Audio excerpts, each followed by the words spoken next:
Janis Joplin et son groupe forment un tout, uni dans la création et débordant d'optimisme. Comme d'habitude, elle travaille avec un enthousiasme frénétique. Mais le public lui manque. Le vide des studios n'est pas son truc, surtout pendant plusieurs semaines.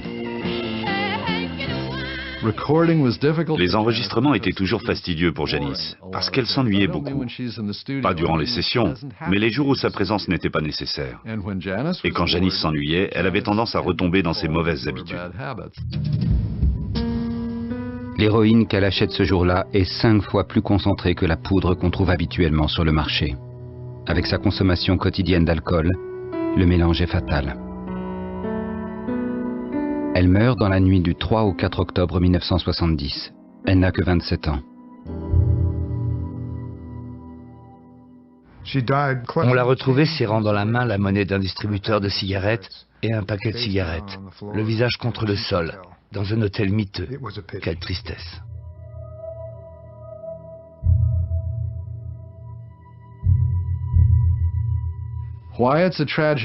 Sa mort est une tragédie, parce que cette année-là, elle n'était pas sur la mauvaise pente.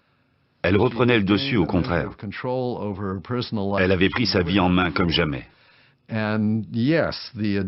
Évidemment, il était possible que l'addiction à la drogue et ses faiblesses refassent surface.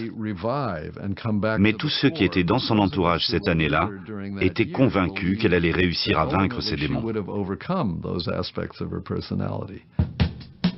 En studio, ses musiciens continuent à travailler sans elle. Le disque doit être son testament, et ils y parviennent. Pearl est le plus grand succès de sa carrière.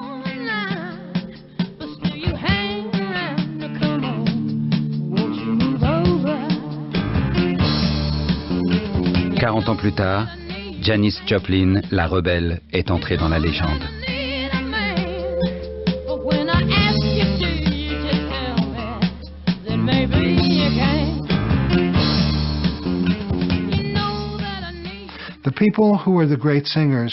Les grandes chanteuses de ce monde, les femmes de l'envergure de Janis, d'Edith Piaf ou de Mahalia Jackson, sont des artistes qui ont un don exceptionnel. Une voix qui sait exprimer la douleur que les gens ont au fond d'eux-mêmes, mais qu'ils gardent en eux. Leur voix possède une qualité qui sait transmettre cette émotion.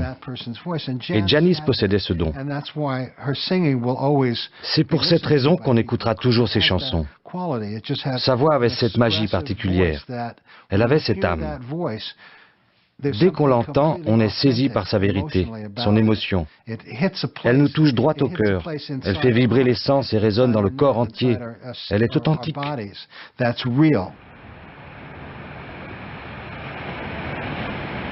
Qu'est-ce qu'on dira de moi, pauvre imbécile, quand j'arriverai un jour au ciel? Je crois qu'on pourra dire qu'avec ma musique, il n'y avait plus de séparation entre noir et blanc. Que les noirs pouvaient aimer ce que les blancs chantaient, et les blancs aimaient ce que les noirs chantaient. Il n'y avait donc plus qu'une seule musique et tout était pour le mieux.